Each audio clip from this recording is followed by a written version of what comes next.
When you have Sani Bhagavan with you, these things will happen. Yo, Sami. ஒன்றும் சொல்கிறதுக்கு இல்லை. Officially இன்னைக்கு எங்களோட last day in this office. ஒரு தடவை ஒரு ஆஃபீஸ் போகும்போது இங்கேயே வந்து நிறைய நாள் இருந்துடணும் அப்படின்னு நினச்சி தான் போகிறோம். நேரம் சனி பகவானோட பிளான் வந்து புரிஞ்சுக்கவே முடியல. முதல் ஜாதகம் பார்த்தப்ப என்ன சொன்னாங்க, ஒரே ஒரு இடமாற்றம் இருக்கும், அதுக்கப்புறம் எல்லாம் சரியாயிரும்னு சொன்னாங்க. எனக்கு தெரிஞ்சு அதுக்கப்புறம் நாங்கள் பல இடமாற்றங்கள் பண்ணிட்டோம். இன்னும் எதுவும் சரியான மாதிரி இல்லை. ஜோசியக்காரன் போய் சொல்லிக்கிறான்னு அர்த்தம். இன்னும் பல இடமாற்றங்கள் போக தான் போது போல. ஆஃபீஸ் இப்போ காலி பண்ண போகிறோம். இதுதான் லாஸ்ட் டேட் அவங்க கொடுத்தது. அன்ஃபார்ச்சுனேட்லி நம்மளோட வீடு மேலே ரெடி ஆகிட்டு இருக்க ஆஃபீஸ் வந்து இன்னும் முடியல. ஒர்க் இன்னும் அதில் பெண்டிங் இருக்கு. அதனால அதை முடிச்சுட்டு தான் இங்கேருந்து போக முடியும். ஸோ இப்போதைக்கு எங்களோட ஆஃபீஸ் திங்ஸ் எல்லாத்தையும் பின்னாடி தான் வந்து அப்பாவோட ஆஃபீஸ் இருக்கு, சித்தப்பாவோட ஆஃபீஸ் இருக்கு, அங்கே தான் வந்து பிரித்து வைக்க போகிறோம். அதுக்கப்புறமா முடிவு பண்ணிட்டு எங்கே போகிறது அப்படின்றத இது பண்ணிட்டு போகலாம். அப்போ அது வந்து பெரிய பெரிய கம்பெனிஸ்லாம் இந்த மாதிரி நடக்காது. நம்ம இப்போ தானே கொஞ்சம் ஸ்டார்ட் அப் ஒரு 4-5 பேரை வச்சு ஒர்க் பண்ணிக்கிட்டு இருக்கோம். ஸோ அதனால் நமக்கு இதெல்லாம் நடக்கிறது சகஜம்தான். இது மனசு கஷ்டமாக தான் இருக்குது. பட் ஓகே, நல்ல வீடு தான். வீட்டை பற்றிலாம் எந்த பிரச்சனையும் இல்லை. எங்களுக்கு செட் ஆகலை. எங்களுக்கு இன்னும் வேறு இடத்துக்கு போக வேண்டிய ஒரு சூழ்நிலை ஆகிப்போச்சு.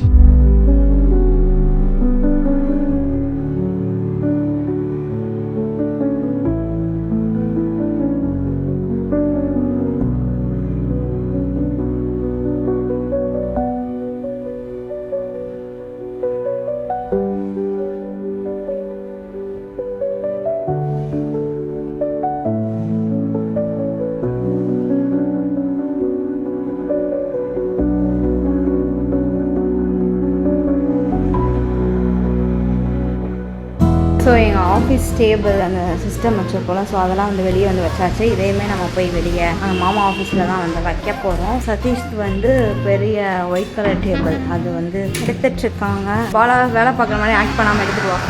பாலா ஆக்ட் பண்ணலாம். பாலா மட்டும் தான் கரெக்டாக பண்ணிருப்பான். ஆக்ட் பண்ணிட்டு இருப்பாங்க. இந்த அந்த நிற்கிறாரு பாருங்களா, அவர் இங்கிட்ட நடந்துட்டு தான் இருக்காரு, ஒன்றுமே தூக்கிட மாட்டாரு. ஸோ நான் வந்து இவங்க எடுத்து வைக்கிறதெல்லாம் வந்து வீடியோ எடுத்துட்டு இந்த நான் சொன்னேன்ல அது இவர் தான். கீழே வந்து எல்லாத்தையும் எடுத்துறாங்கன்னா இப்போ மேலே இருக்கிறதெல்லாம் வந்து ஹரியும் மனோஜும் வந்து எடுத்து வச்சுட்டு இருக்காங்க. ஸோ மேலேயுமே நாங்கள் சில திங்ஸ்லாம் வச்சுருந்தோமா, ஸோ அதெல்லாம் வந்து இறக்கிட்டாங்க. இது மேல் ரூமில் இருக்கிறது. அதுக்கப்புறம் இங்கே வந்து எங்களோட டிஷர்ட்லாம் வந்து இருக்குது. ஸோ இதையுமே வந்து எடுக்கணும். இந்த ரூம்லேயும் வந்து இறக்கிறது. இப்போ எல்லாத்தையும் இது வந்து கீழே இறக்குறது தான். அதுக்கப்புறம் இங்கே தான் வந்து நாங்கள் சிஸ்டம் இதுக்கெல்லாம் இதில் இப்படி குப்பையாக போட்டிருக்கீங்க. இதெல்லாம் யார் கூட்டுவா? சொல்ல மாட்டேன். நீ தான் அள்ளணும். நான் கூட்டுவேன், நீ அள்ளணும். ஏய், நீ மேல இருக்கிறதெல்லாம் இறக்கி கீழே கொண்டு வாடா. வண்டிலாம் நமக்கு வரல, வண்டிலாம் வராது. கார்ல தான் கைத்தநகர் கொண்டு போறோம். மேல இருக்கிறதெல்லாம் நீ கொண்டு வந்து ஹால்ல அடுக்கு. தப்பிக்கவா பாக்குற? என்னடா லுக்கு? இவங்க 2 பேர் வந்து இப்போ இங்க இருக்க டேபிள்லாம் தூக்கி போய் மாமா ஆபீஸ்ல வைக்க போறாங்க.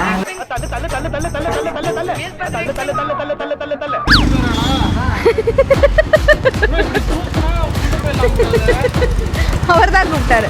இவங்க வந்து வச்சுட்டு இப்போ அடுத்த ரவுண்டுக்கு வந்து வந்திருக்காங்க. தூக்குங்க தூக்குங்க. கஷ்டம் தான். ஸோ ஒரு கையிலே வந்து தினம் ப்ரோ வந்து தூக்கிட்டு வராங்க. ஈஸியான டேபிள் தான் ப்ரோ. அவ்வளோ சோஃபா மட்டும் இங்கே அங்கே வச்சுட்டு அவ்வளோதானே. மனோஜ் தான் எப்படி கோர்த்து விடுது பாரு. போங்க தூக்குங்க தூக்குங்க தூக்குங்க தூக்குங்க. அவன் வேலையே பார்க்கலங்க. ஸோ இப்போ வந்து சோஃபாவை வந்து தூக்கிட்டு போகிறோம். போ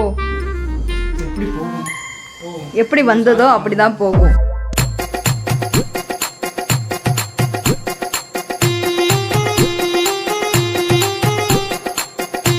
நீயும் போடா. இங்க பாருங்க, ஹெல்ப் பண்ணிட்டு நின்றுக்கிட்டு இருக்கேன். குட்டி சோஃபாவேடு. ஸோ இப்போ வந்து மாடியில் வந்து எல்லாத்தையும் வந்து எடுத்து வச்சாச்சு. இன்னும் கீழே மட்டும் இந்த இதை வந்து பிரிக்கணும். ஸோ இங்கே பாருங்கள், இங்கே இருக்கிறத எடுத்து வைக்கணும். பாலா தான் ப்ரீ பிளான் பண்ணி மாற்றிக்கிட்டு இருக்கியான். அதுக்கப்புறம் அப்படியே இந்த ரூமில் சேரு லைட்டு அது மட்டும் இருக்குது. இதையும் நம்ம எடுத்துட்டோம்னா அவ்வளோதான், முடிஞ்சிருச்சு. ஏய், எடுக்காமல் என்ன உட்காந்துக்கிட்டு இருக்கியா? நீ என்ன பண்ணிட்டு இருக்க? என்ன பண்ணிட்டு உட்காந்துருக்க? நான் மேலெல்லாம் கூட்டிட்டு வந்துட்டு உட்காந்துருக்கேன். சும்மா நான் கூட தான் கூட்டு. அப்ப நானும் கூட்டிட்டு உட்காரவா? கூட்டிட்டு உட்காரு. எனக்கு அதுக்கே டயர்ட் ஆயிடுச்சு. நீ இதில் நோம்பு வச்சல. OP OP OP OP OP இல்லை, நான் UP. So camera equipments light எல்லாத்தையும் வந்து காரில் ஏற்றி விட்டாச்சு. காரில் எடுத்துகிட்டு போயிட்டு இருக்காங்க. ஸோ இது வந்து இங்கே நம்மளோட வெப் சீரிஸ்க்கு நம்ம வந்து ஷூட் பண்ணுறதுக்காக நம்ம எடுத்து வச்சுருந்தோம்ல வீடு. ஸோ அங்கே வந்து ஏற்றுறதுக்காக இப்போ வந்து வெளியே வந்து வச்சிட்டு இருக்கோம். இங்கே பாருங்க எப்படி உட்காந்து தின்னுக்கிட்டே தின்னி பண்டாரம். எங்களோட சீரீஸை வந்து பார்த்துக்கிட்டு இருக்கான் மனோஜினி. இவர் தான் இந்த மனோஜினி. அவர் நடித்தது அவரே வந்து பார்த்துட்டு இருக்காரு. இது வந்து நம்ம மளிகை கடைக்கு நாங்கள் ஷூட்காக வாங்கின திங்ஸ். அதை வந்து உட்காந்துட்டே சாப்பிட்டு அதெல்லாம் பாதி எக்ஸ்பீரி ஆயிருக்கும். நாங்கள் சும்மா ஷோகேஸ்க்கு தான் வச்சுருக்கோம். அதை உட்காந்து தின்னுக்கிட்டு இருக்கேன். ஸோ ஆல்மோஸ்ட் எல்லாத்தையும் வந்து எடுத்தாச்சு. இப்போ வந்து காரில் இங்கே வெளியே இருந்துச்சுல ஜாமா, இங்கே பாருங்க. ஸோ இங்கே பாருங்க, எனக்குமே வந்து எப்படி வேர்த்திருக்குன்னு. நானும் வந்து வேலை பார்த்துருக்கேன். என்னடா பாலா நீ சொல்லு பாலா, ஏன் பாலா நீ சொல்லு பாலா. நம்ம 2 பேரும் பார்த்தோம்ல பாலா இவங்க வீட்டுக்கு போகும்போது. இருந்தாலும் நீங்க வீட்டுக்கு போனதுக்கு அப்புறம் வெளியே இருக்கிறதெல்லாம் உள்ள வெளியாச்சு இல்ல, உள்ள இருக்கிறதெல்லாம் வெளியே இல்ல. நானே உளரக்கூடாது. உள்ள இருக்கிறதெல்லாம் எடுத்துட்டு வந்து வெளியே வச்சிருக்கேன். எவ்வளவு பெரிய வேலை பார்த்திருக்கேன். இங்க பாருங்க எப்படி வேர்க்குதுன்னு. ஸ்மூத்தா எஸ்கேப் ஆன பீஸ் யார் தெரியுமா? இந்த வீடியோ எடிட் பண்ற பீஸ் புடிச்சிட்டியா? ஏகால எதுல சொல்றாரு ப்ரோ நாளைக்கு எனக்கு கல்ச்சரல்ஸ் இருக்கு ப்ரோ. ஒரு நாள் ஒரு கல்ச்சரல்ஸ் தெரியல. இல்லங்க நம்ம திருப்பி அங்க கைத்தனல இருக்கறத எடுத்துட்டு வந்து திருப்பி போவோம்ல. அப்ப அவர்தான் மெயின் லீடர் அவராதான் இருப்பாரு. உன்னை பத்தி நான் கூட என்ன ரசிக்கிறேன். நீ உடம்பு சீப்பால வந்திருக்க. ஸோ இப்போ டைம் வந்து 6:15 ஆயிடுச்சு. அவ்வளோதான் லாஸ்ட். நான் வீடமே வந்து ஃபுல்லாக தூத்தையும் விட்டாச்சு. ஜாமான்லாம் வந்து எடுத்துட்டு இந்த வெளியே இருக்க கொஞ்சம் ஜாமான் மட்டும் எடுத்துட்டு நம்ம திருப்பியும் போய் கைத்தறி நகரில் வச்சுட்டு அப்படியே வந்து அவங்கக்கிட்ட சாவி கொடுக்க வேண்டியதான். ஸோ கீழே இருக்கிறதையும் வந்து எடுத்து வச்சாச்சு. அவ்வளோதான். The next day. ஆனா வாழ்க்கையில இனிமே வந்து வீடு காலி பண்ற நிலைமை மட்டும் வந்துடவே கூடாது அப்படின்னு தான் நான் ஒரு 4-5 நாளா ப்ரே பண்ணிக்கிட்டு இருக்கேன் கடவுள்கிட்ட. இதோட போதும் நான் சாமி அப்படின்ற மாதிரி. அப்பா எவ்வளோ வேலை, ஒரு நாள்ல காலி பண்ணி முடிச்சிடலாம் அப்படின்னு பார்த்தா ஆஃபீஸ்க்கு மட்டுமே 2-3 நாள் டைம் எடுக்குது. இப்போ வந்து நம்ம 2வது நாள்ல இருக்கோம். அங்கேருந்து எல்லாத்தையும் காலி பண்ணிட்டு போயிட்டு நம்மளோட ஷூட் ஹவுஸ்ல வச்சோமா, இப்போ அந்த ஷூட் ஹவுஸ்ல இருந்து எல்லாத்தையும் மறுபடியும் எடுத்துட்டு போய் நம்ம வீட்டில் தேவையானதெல்லாம் வைக்கணும். ஆல்ரெடி கொஞ்சம் எடுத்துட்டு போய் வச்சாச்சு. இப்போ ஒரு சில டெக்கரேட்டிவ் ஐட்டம்ஸ்லாம் அங்கே கிடக்கு. ஸோ ஏன்னா நம்ம ஆஃபீஸை வந்து ப்ராப்பராக ஒரு வீடியோ எடுக்கிறதுக்கு ஏற்ற இடமா மாற்றணுன்றதுக்காக நிறையா திங்ஸ் அங்கே வாங்கி மாட்டி வச்சுருந்தோம். எங்கிட்ட கேமரா திருப்பினாலும் அழகாக இருக்கணும் அப்படின்ற மாதிரி. ப்ளஸ் அங்கேயே ஏதாவது வெப் சீரிஸ் வேணும்னாலும் எடுத்துக்கலாம் அப்படின்றதுக்காக பிளான் பண்ணோம். பட் ஒன்றே இன்னும் முக்கிக்கிட்டு இருக்கு. இதில் எங்கே 2வது இருக்கு. என்ன தினகரன் இன்னொரு ஆஃபீஸ் போமா? எல்லாம் இருளடிச்சு போய் கிடக்காங்க. ஆள ஊரா சாமி. 6 டேபிள பார்த்தும் போது அப்பாடான்னு இருக்கு. ஏன் ஆமா தூக்க சொல்றீங்கல்ல? யாரு நீங்க ஒத்தாலா தூக்குனீங்க? வெளுத்து விட போறேன் பாலா. அப்படியே குத்திடுவேன் பாத்துக்கோங்க. உண்மையிலேயே இதுல இருக்கலே நல்லா பயங்கரமா வேலை பார்த்தேன்னா பாலா தான். அடுத்து தினகருக்கு அடுத்து சபினேஷ், அதுக்கப்புறம் தான் மனோஜ். ஹரிக்கு வந்து காலில் அடிபடல அப்படின்னா அவனும் வந்து ஹெல்ப் பண்ணியிருப்பான். அவனுக்கு காலில் அடிபட்டதுனால அவன் தப்பிச்சுக்கிட்டான். பட் இனிமே வந்து பண்ண மாட்டோம் அப்படின்னு நினைக்கிறேன். கடவுள்கிட்ட பிரார்த்திக்கிறேன். சனி பகவான் என்ன நமக்கு பக்கெட் லிஸ்ட்ல வச்சிருக்காப்லன்னு தெரியல. இங்கே ஒரு சனி பகவான் உட்காந்துருக்கா அப்படி. ப்ரோ உங்களுக்கு என்ன ராசி ப்ரோ? துலாம் போடு. எங்க அப்பா ராசி ப்ரோ. அல்ல துலாமுக்கு இந்த வருஷம் நல்லா இருக்கு ப்ரோ. அது நீங்களே பீடை ப்ரோ, அதனால உங்களுக்கு அது பீடையா இருக்கு. சரியா? உங்களெல்லாம் வந்து ராசியால எதுவும் அஃபெக்ட் பண்ணிட முடியாது. நீங்களாம் வந்து அஃபெக்ட் ஆகிக்கிறீங்க. சரியா? வாழ்க்கையில் முன்னேறணும், எதையாவது கற்றுக்கணும், நல்லபடியாக உருப்படியாக ஏதாவது வேலை பார்க்கணும் அப்படின்னு நினைக்கிறவனாலேயே பண்ண முடியல. நம்ம தான் நினைக்கிறதே இல்லையே. ஜாலியாக இருக்கும் என்னத்தை அப்படின்னு இருக்கோம்ல. அப்போ பீடையாக தான் இருக்கும்.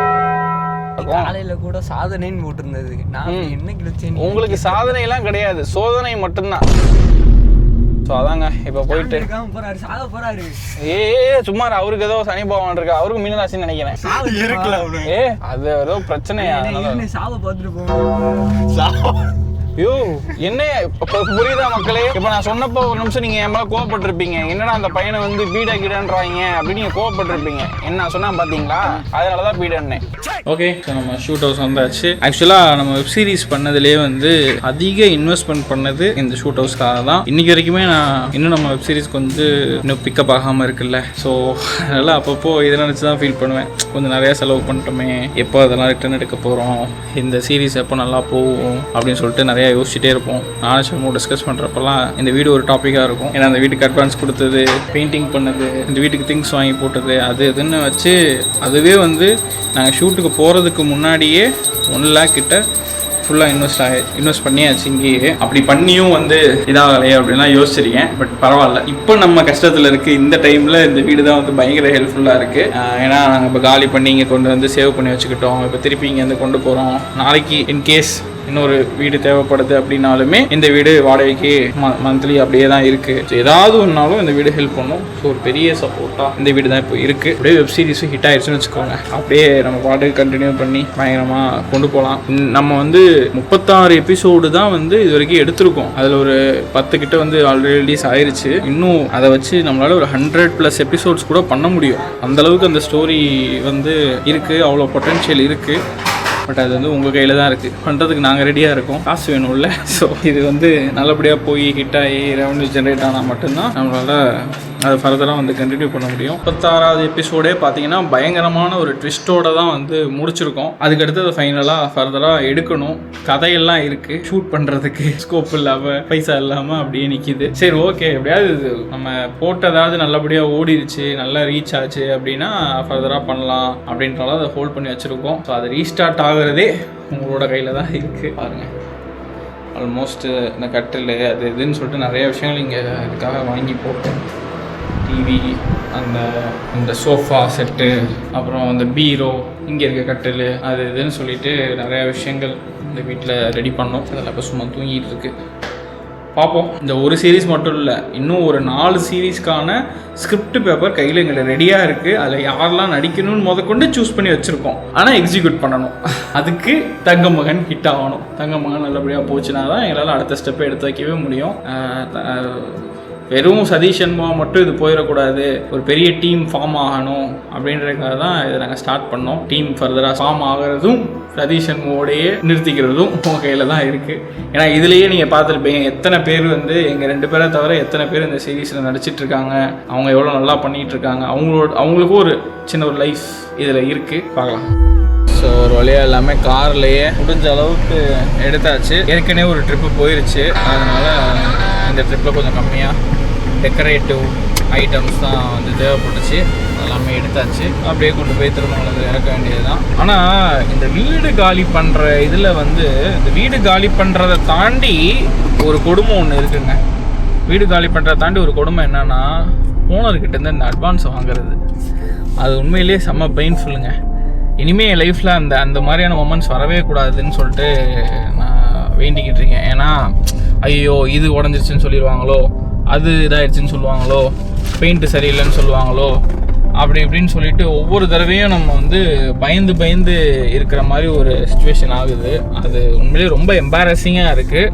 ஒரு சில பேர் வந்து ரொம்ப ஜென்யூனாக இருக்காங்க. நமக்கு இதுக்கு முன்னாடி இருந்த எல்லாருமே நம்மக்கிட்ட ரொம்ப ஜென்யூனாக நடந்துக்கிட்டாங்கன்னு வச்சுக்கோங்களேன். ஓகே இது தான்ப்பா இருக்குது, இப்படி தான்ப்பா, ஓகேப்பா இதுக்கு இது அப்படின்னு சொல்லிட்டு ஜென்யூனாக நடந்திருக்காங்க. ஒரு சில பேட் எக்ஸ்பீரியன்ஸும் இருக்குது, இப்போவும் இருக்குது. ஒரு பெரிய லம்சமான அமௌண்ட்டெல்லாம் வந்து கொடுக்க வேண்டிய ஒரு சுச்சுவேஷன்லாம் ஆச்சு. இத்தனைக்கும் நம்ம அங்கே போய் ஒரு 4-5 மாதம் தான் இருக்கும்னு வச்சுக்கோங்களேன். அதுக்கு வந்து பெரிய லம்சம் அமௌண்ட்டு கொடுத்துட்டு எடுத்துக்கிட்டு தான் வந்து கொடுத்தாங்க. அதை நான் டீட்டெயிலாக சொல்ல விரும்பலை. பட் அதில் ஒரு இது நடக்குது பாருங்களேன், அது ரொம்ப பெயின்ஃபுல்லான ஒரு விஷயம். வாடகை வீட்டுக்குன்னு போயிட்டோம்னா நம்ம அவங்க சொல்கிறத கேட்டுட்டு ஒன்ஸ் நம்ம அட்வான்ஸுன்னு கொடுத்துட்டோம்னா அவ்வளோதான். அவங்களா மனசு வச்சு ஜென்யூனாக நடந்துக்கிறவங்கன்னா ஓகேப்பா இதுதான் ஜென்யூனாக பெயிண்ட்டுக்கு இவ்வளோதான்ப்பா ஆகும் அப்படி இப்படின்னு சொல்லி கரெக்டாக கொடுக்குறவங்க கொடுத்தா மட்டும்தான் உண்டு. அது ஒரு பெரிய ஸ்கேம் நடக்குது. என்ன பண்ணுறது, வாடகைக்கு இருக்கவங்களோட தலையெழுத்து.